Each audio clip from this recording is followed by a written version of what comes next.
if the Cowboys are going to stop the Niners from being bullies, then Dan Quinn is going to have one hell of a plan, and Cowboys are going to have to be able to pull it off. How do you see this matchup playing out between him and Kyle? Because honestly, the last time these two faced each other, I thought Quinn got the best of him, especially when you look at the teams they were working with. Kyle had the better team. So in 2019, obviously, Julio Jones was a menace, and the 49ers were coming off of their Saints game, and it was tough for them. It was a bit of a letdown game, right? It was. And it almost felt like Kyle was. Right. Kyle was saving bullets and saying, I can win this game with a certain amount of players without having to do too much because it is Atlanta. But when you look at the raw numbers and you look at the defense, it's easy to just say, okay, Cowboys are number 1 in pass defense, but they're number 18 in run defense. And that's fine. You're obviously the 49ers. It doesn't matter what your run defense is. It doesn't change their philosophy. They're not going to change that. But obviously you can see where the 49ers have the advantage. But I think that it really boils down to this chess match between these two. And what does Dan Quinn do to sell out to stop the run a little bit?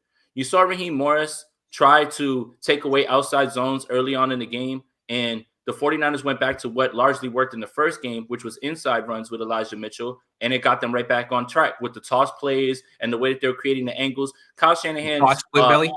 Yeah. Yep. Kyle Shanahan's best attribute is using your lack of or over aggressiveness against you. If you're not running hard enough, we're going to run through you. If you're over pursuing, I have cutback lanes for my guys to run back in. That's why when they moved to the toss, it was almost unstoppable, and they were getting 6, 7, 8 every time. That's right. But I'm interested to figure out, hi, Kyle, I know you. Hi, Dan, I know you. Who's going to do what this time, and what's going to happen? Do you foresee them leaving single high with Diggs, being one-on-one with whoever it is and trying to bring everybody down into the box a little bit more?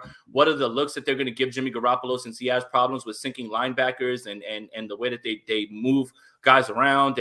And realistically, Tom Compton's had a great season, but you're up against it now, my man. This is it. Like, Micah Parsons lines up at right tackle every single snap, basically. On the left side, Trent's back. So Gregory and Lawrence, you're about to get thrown in jail. That's not like, I'm not as worried about that because Trent's the best in the world. Colton McKivitz isn't going to be able to hold those guys back.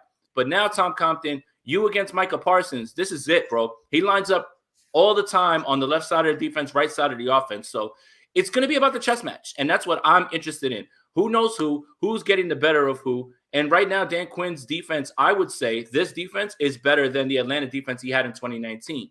So it's going to be very interesting to figure out.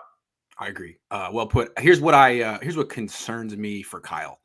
Not that Dan Quinn is smarter than him or will outcoach him or have a better game plan, but Kyle, to me, has a tendency to, beat himself or overthink things because he's really smart. And what could happen here is he could say, damn, like, Dan Quinn's going to expect me to run, he's going to do this. He's going to not let me, you know what I mean? So I'm going to come out and I'm going to pass. I'm going to take what he's going to give me and I'm going to pass. And that would be a mistake. Just because Dan Quinn is going to be able to anticipate probably a large percentage of what Kyle's going to do doesn't mean he can stop Deebo Samuel and Elijah Mitchell. So don't abandon the run game because you think that Dan Quinn knows it, because it's your ticket to winning. That's all I'm saying. With Kyle, sometimes I like this portion of what he does, and sometimes I don't. When he sees that something's not working in the game, he rips it out of the playbook and just like, I'm not going back to it because I don't trust it, right? Yep. Like if Jimmy Garoppolo, he gets a look and Jimmy airmails a pass or it turns into an interception, he says, all right, screw it. We're not going back to that. Well, sometimes that works because maybe you see something in Jimmy where you're just like, we don't want to press it a little bit more. Mm-hmm. But other times you might want to go back to it just because it was there. And you can't expect him to completely airmail it again and things like that. So it's a give and take. Sometimes it works. Sometimes I'm like, damn, like you're scared to run it because of, what you saw earlier in the game. So again, I always make this analogy. The beginning of games, it always seems like one of two things. One, Collins just got his script down and he's going to run through people. And I'm talking about like the Colts game, right? Mm-hmm. Number one rush defense. They ran the ball down their throat, scripted plays, beautiful. Other games, like last week and the Texans game, it's like a boxer setting up his haymaker. He's jabbing. He's trying to figure out where to go and where to attack. And then finally, as long as the game hasn't really gotten away, he knows where to attack. And that's what happens. Both of those games had drives at the end of the half that turned into points. And then you flip the script and you get the ball in the second half and you come right back and you score again. So it's going to be interesting, the chess match. It's less about the matchups and less about that defense against this offense, and more about Kyle versus Dan versus Kyle, and who's gonna be ahead of the other. Yeah, I'm concerned. Like Kyle's in such a great groove right now. He's doing some of the best play calling I've seen from him.